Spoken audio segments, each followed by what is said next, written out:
Hai Sobat Informatika, pernah nggak Anda bertanya, mengapa Google Maps bisa dengan canggih merekomendasikan jalur terpendek atau tercepat buat kita menuju ke tujuan? Atau pernah nggak Anda bertanya-tanya, mengapa perbankan bisa meraup laba triliunan di satu sisi, namun di sisi lain mereka memiliki kredit macet yang rendah? Atau juga mungkin Anda pernah bertanya-tanya, kok bisa suatu perusahaan memiliki persediaan barang atau inventory yang minim, namun tetap bisa memenuhi kebutuhan pelanggan atau permintaan pelanggan dengan tepat waktu. Nah, semuanya ini tidak lain dan tidak bukan karena adanya peran dari optimasi. Seperti apa optimasi ini? Penasaran? Simak terus sampai habis.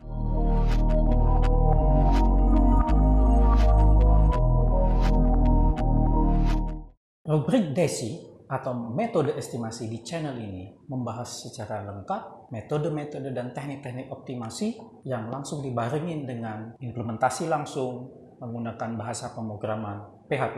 Jadi, agar kamu tidak ketinggalan dengan video-video terbaru dari rubrik ini, jangan lupa tekan tombol subscribe dan nyalakan loncengnya. Oke? Biasanya kita kalau belajar dimulai dari pengertian, definisi, baru contoh-contoh dan implementasi. Nah, saya melakukan pendekatan yang berbeda. Saya mulai dari studi kasus, kemudian nanti dari situ kita akan mulai dengan pendekatan contoh, kemudian landasan konseptual atau teori yang menyertai dari studi kasus atau contoh yang dibahas tersebut. Harapannya setiap bahasan tersebut langsung match dengan landasan teori atau konseptual yang melandasinya. Salah satu permasalahan optimasi yang bisa dipecahkan dengan algoritma genetika adalah permasalahan knapsack atau knapsack problem. Knapsack problem adalah masalah kombinatorik klasik yang mula-mula dicetuskan oleh Tobias dan Zip pada tahun 1930.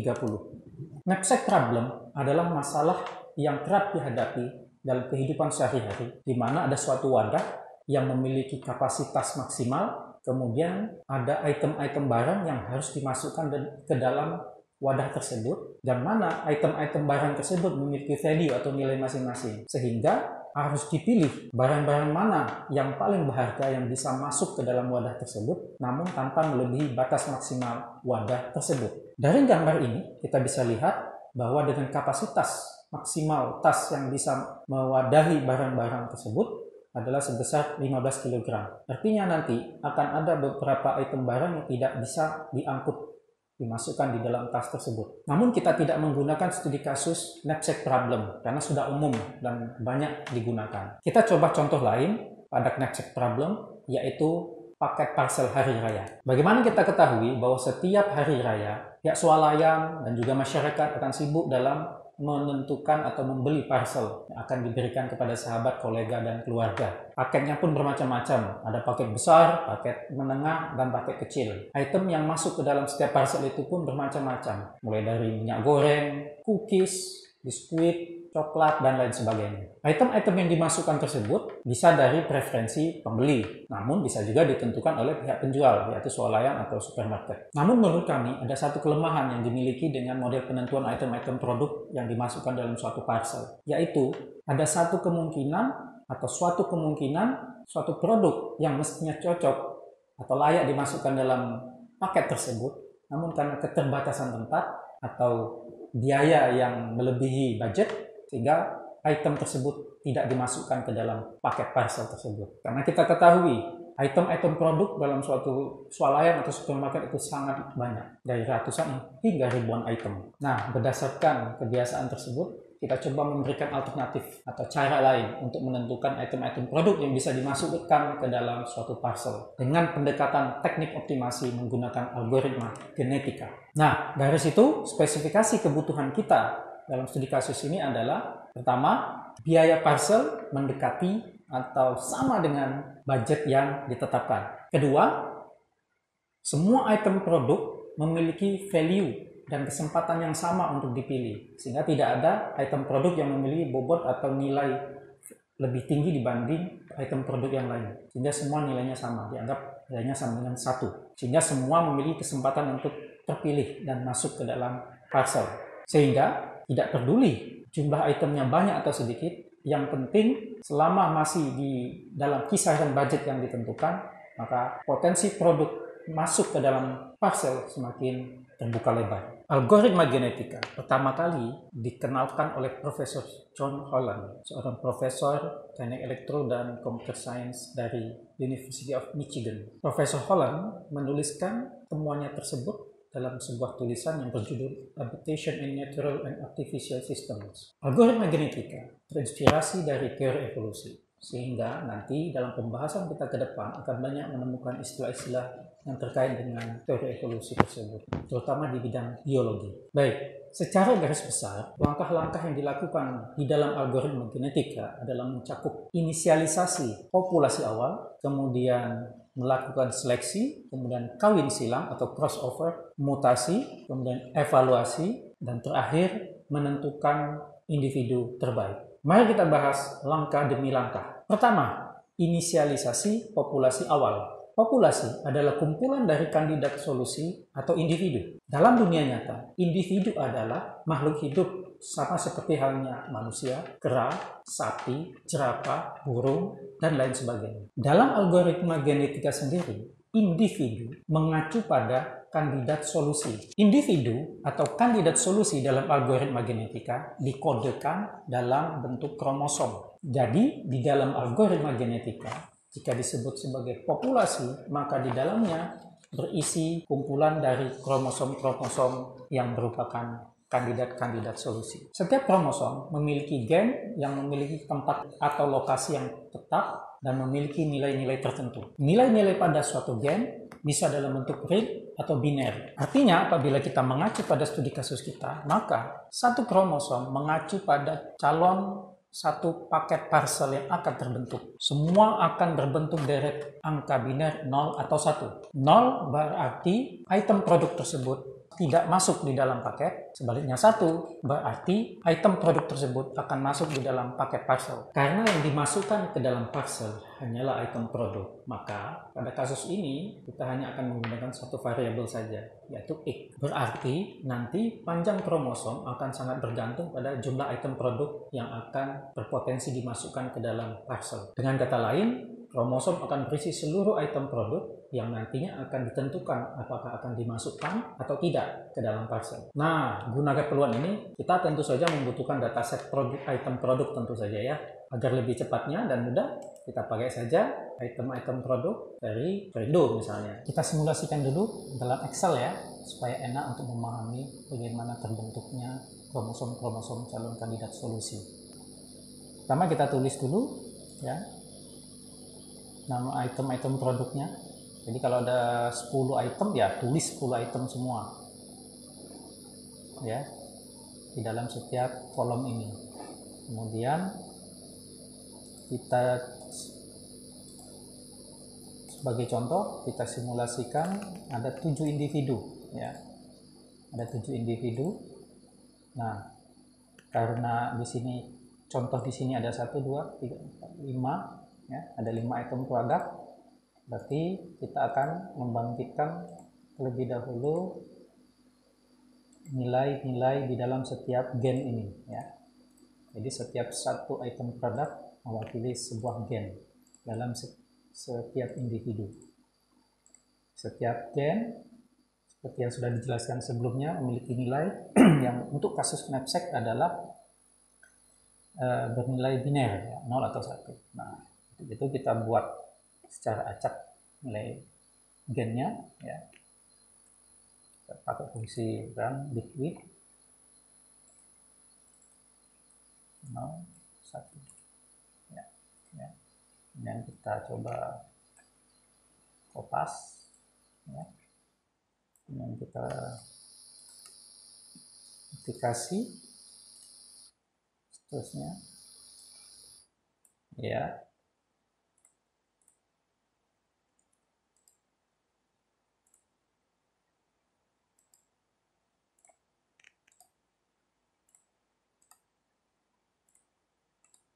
Anda bisa coba di Excel masing-masing.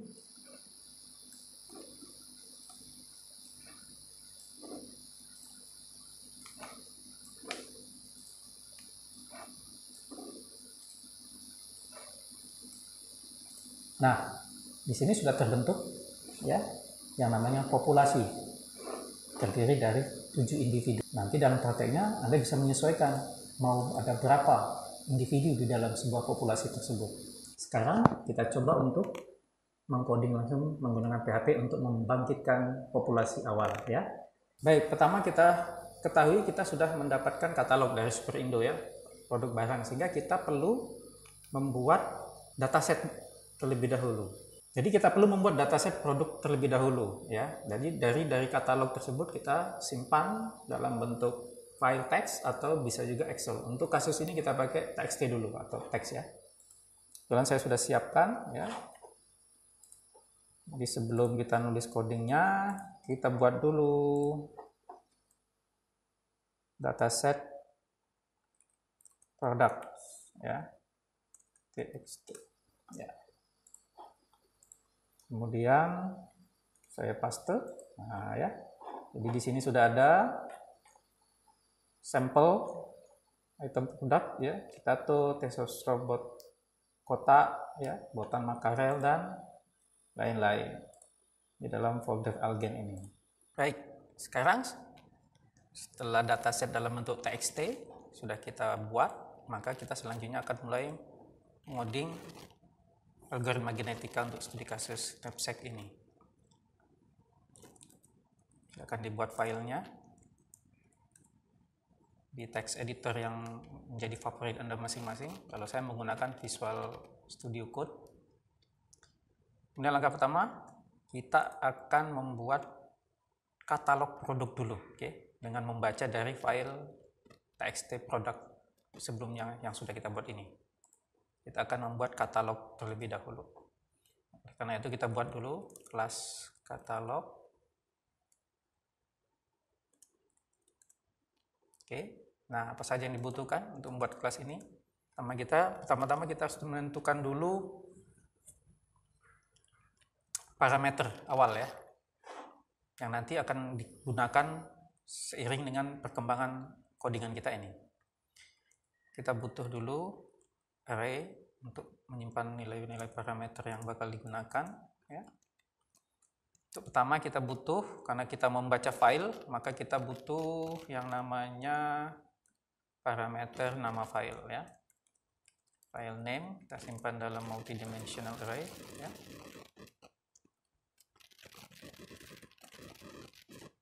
Nama filenya kan products.txt. Products.txt. Nah ini. Oke. Selanjutnya apa lagi yang kita butuhkan parameternya? Nah, kita kan ingin membuat katalog ya. Nih, di sini kan kita perhatikan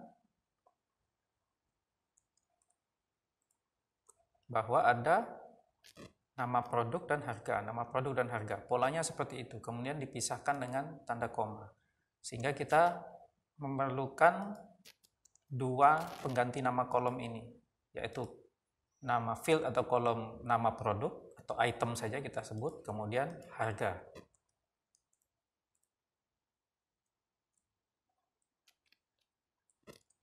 Sehingga sini kita tambahkan kolomnya apa saja.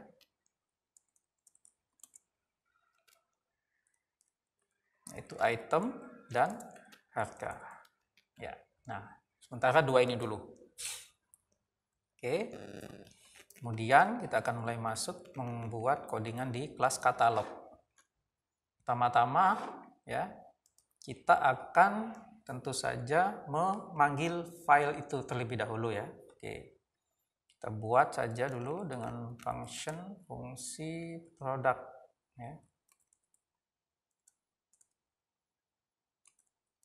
Dia akan memanggil parametersnya. Kemudian ya, karena di dalam ini kita akan membuat koleksi item produk, maka kita buat dulu array, inisialisasikan dulu array collection of list product ya. Nah, selanjutnya kita akan coba memanggil nama filenya, file parameters. Nama filenya apa? Di kolom file name. Oke, yang kita simpan, kita kasih nama saja raw data ya. Nah, seperti ini. Jadi ini sudah terpanggil filenya dan sudah menyimpan di dalam raw data. Kemudian ya, kita akan membaca setiap baris item produk ini, kemudian kita simpan ya.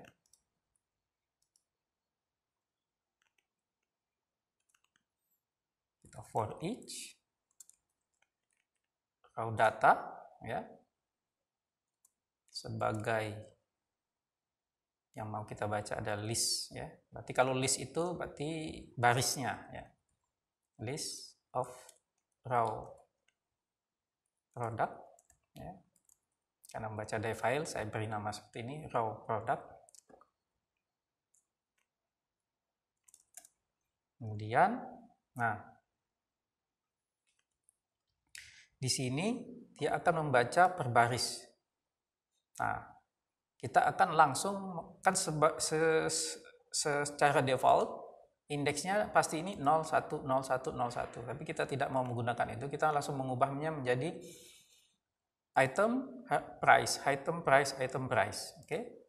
Sehingga kita butuh membuat sebuah fungsi baru nantinya ya. Nanti kita buat yang akan menyimpannya di dalam array collection of product ini. Nah, gitu. Nah, kita buat fungsi baru yang khusus untuk mengkonversi dari indeks 0101 tadi menjadi item price. Function create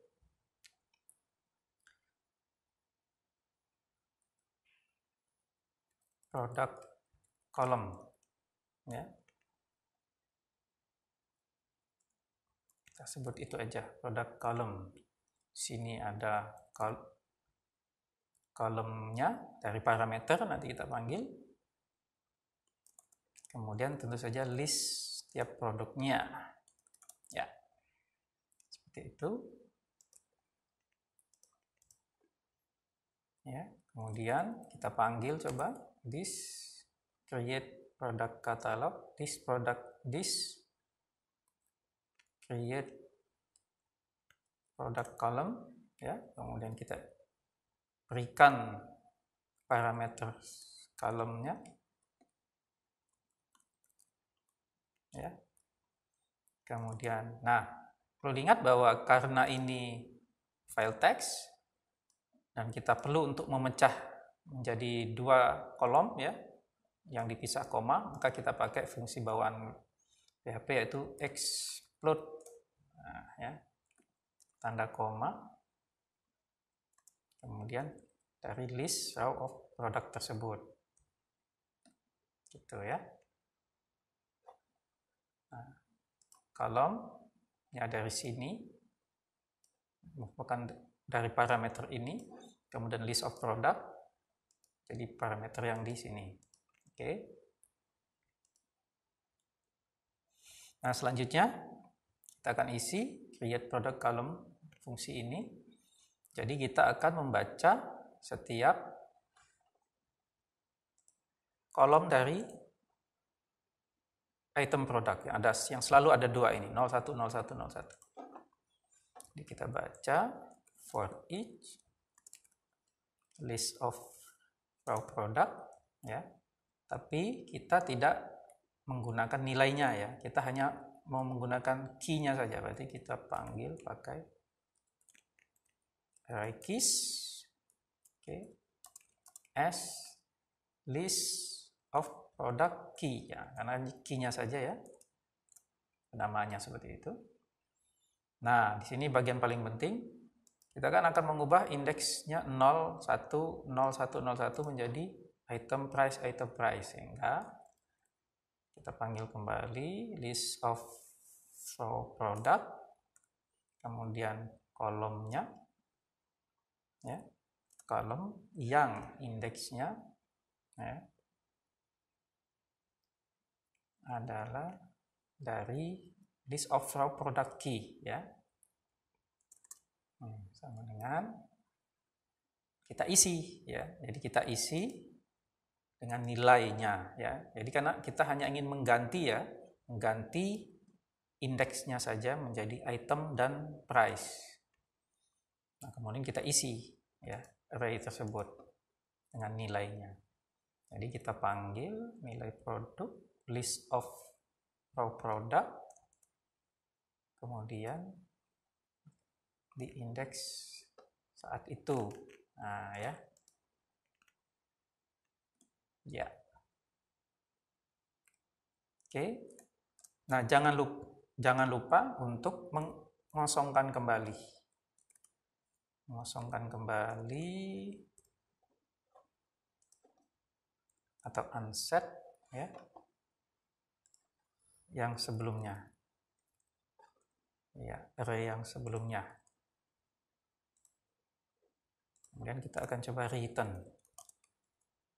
Nah, ini akan jadi return value-nya. List of raw product yang sudah berubah dari indeksnya 01 menjadi item price. Dan disimpan di collection of product list. Nah, kita coba panggil. Kita buat instance baru ya. Katalog. New katalog. Katalog produk. Kita isi parameter ya.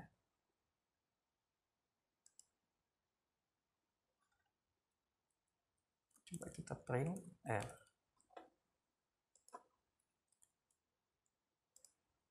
Kita coba print R. Sekarang kita coba buka, kita coba jalankan algoritmanya. Ups, ternyata masih kosong. Coba kita lihat apa yang terjadi. Ternyata kita belum memberikan nilai return. Ya, kita coba kembali. Kita running lagi. Nah, udah keluar ya kan? Nih, kita lihat item, price. Sudah diganti dengan benar. Kita bisa rapikan ya untuk melihat benar seperti apa katalog produk kita yang berhasil dibuat ini. For each, kemudian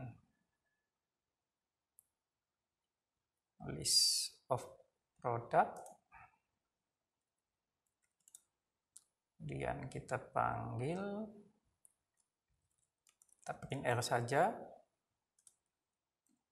kemudian kita BR, kita lihat bagaimana hasilnya. Nah, udah rapi ya. Ada sebanyak 22 item produk beserta harga masing-masing. Nah, kita sudah berhasil membuat katalog produknya.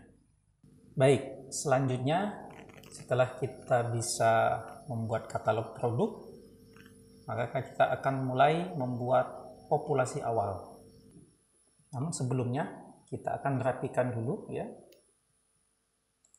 tampilannya ini, dan juga returnnya pun akan kita modifikasi sedikit ya, karena dia akan mereturn koleksi produk-produk dan juga nanti akan sering dipakai berapa jumlah item produk yang dimiliki ini. Nah, untuk itu kita akan modifikasi sedikit ya, kita hapus dulu ini, kemudian returnnya kita langsung return dalam bentuk array saja.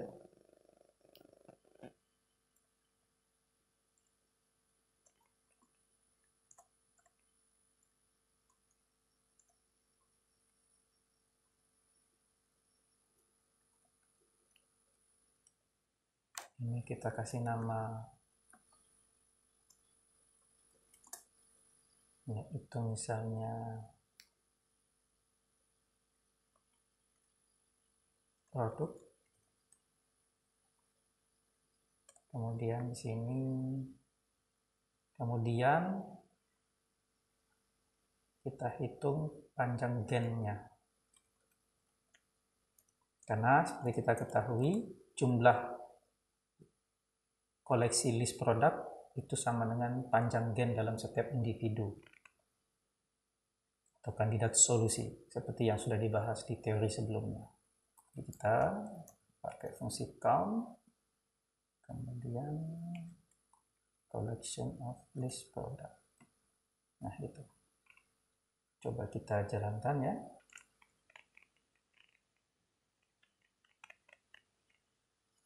Oh, di line 23. Oh, ini. Ya, kalau nggak usah kita kasih juga nggak apa-apa.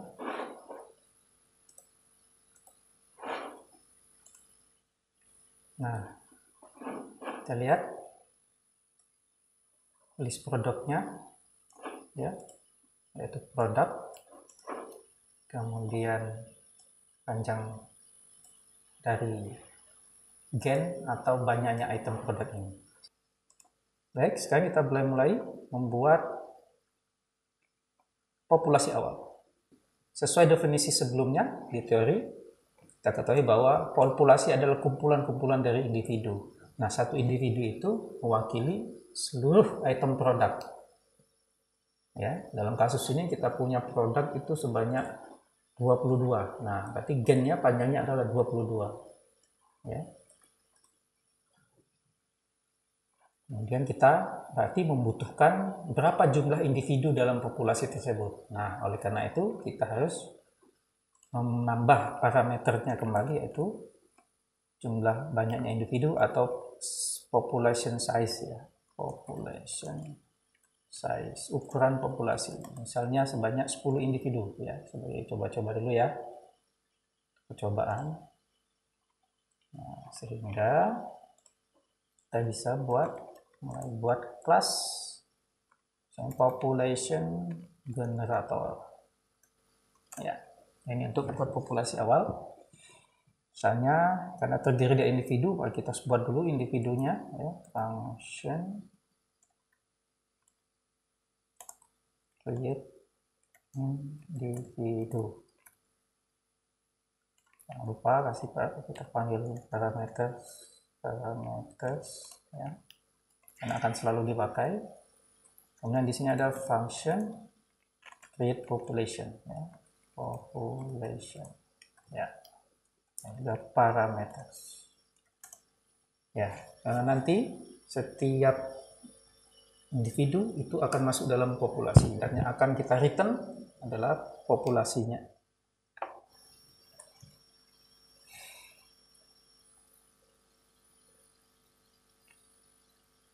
Nah, tadi kita sudah definisikan di parameter bahwa akan ada sebanyak 10 individu di dalam populasi ini. Karena itu kita akan buat sebanyak 10 individu di dalam populasi. For, kita pakai for ya, I sama dengan 0, I kurang dari ukuran dari populasi ya, karena mulainya dari 0, parameters population size.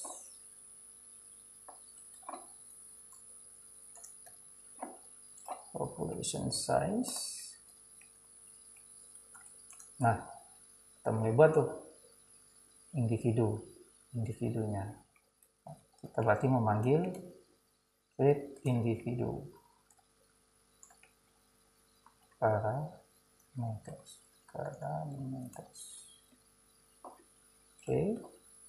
Nah, agar bisa membuat individu ini berarti kita membutuhkan katalog produk, ya enggak? Karena kan tadi setiap individu itu mewakili seluruh item produk. Jadi kita buat instant dari kelas katalog yang sebelumnya sudah kita buat. Kemudian kita mulai jalankan.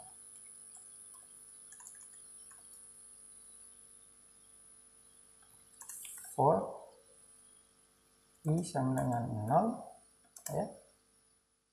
Kemudian I kurang dari sama dengan, nah, panjangnya gen atau jumlah item produk. Nah, di situ kan dibutuhkan mengapa tadi kita membuat khusus returnnya adalah ada gen length ya, dalam bentuk array Jadi kita tinggal panggil katalog, produk, kemudian ya, you can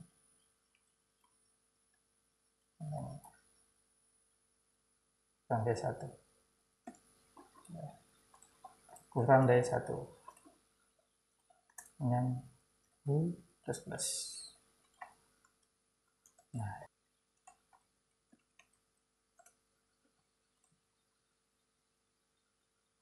atau ini kita simpan dalam variabel sendiri, yaitu gen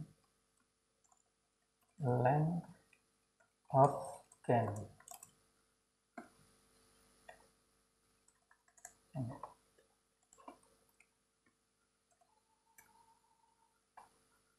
Nah, yang kita coba buat, kita masukkan ke dalam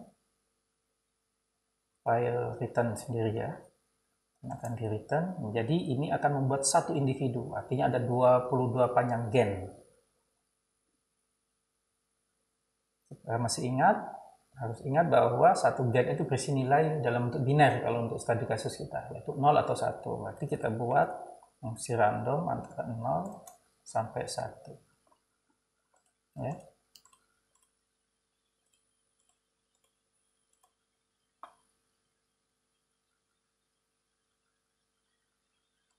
Sekarang berarti kita return. Nah, returnnya ini nanti akan diulangi sebanyak jumlah populasi. Nanti kita buat kembali return juga variabel array-nya untuk menyimpan populasi. Sekarang kita coba printf.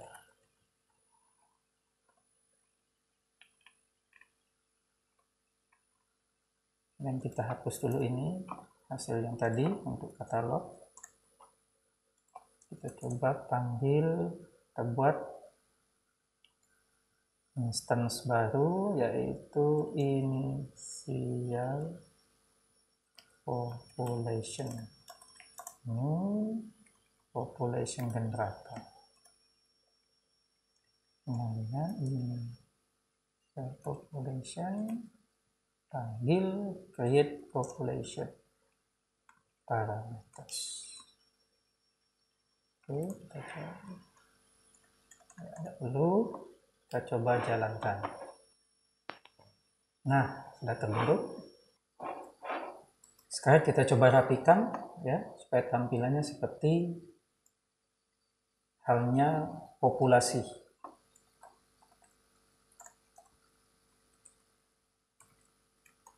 Kita panggil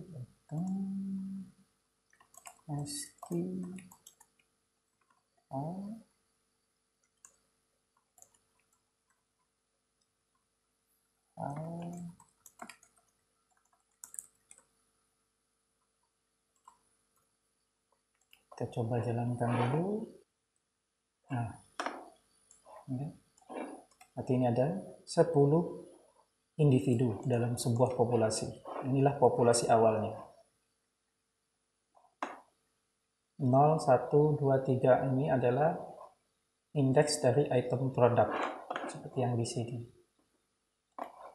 Seperti yang di sini. Di sini seperti ini, indeksnya 0, 1, berarti 0 itu citato, 1 itu teh sosro, botan itu nomor 2 ya, indeks 2, 3 itu keju cheddar dan seterusnya ya. Nanti kita akan konversi indeks 0, 1 dan seterusnya ini sesuai dengan nama item produk tersebut. Sebagai untuk refresh ya, 1 itu berarti dia masuk dalam parcel, 0 itu tidak ya, seperti itu. Sehingga nanti kita hanya akan menjumlahkan yang item produk yang nilainya 1 saja ya. Kemudian kita jumlahkan. Gitu. Ya, demikianlah materi kita tentang populasi pada algoritma genetika. Mulai dari landasan teorinya, konseptual, kemudian simulasi dengan Excel, kemudian kita coding menggunakan PHP. Jika masih ada pertanyaan dan hal-hal yang belum jelas, jangan sungkan-sungkan tanyakan saja di kolom komentar video ini. Semoga bermanfaat.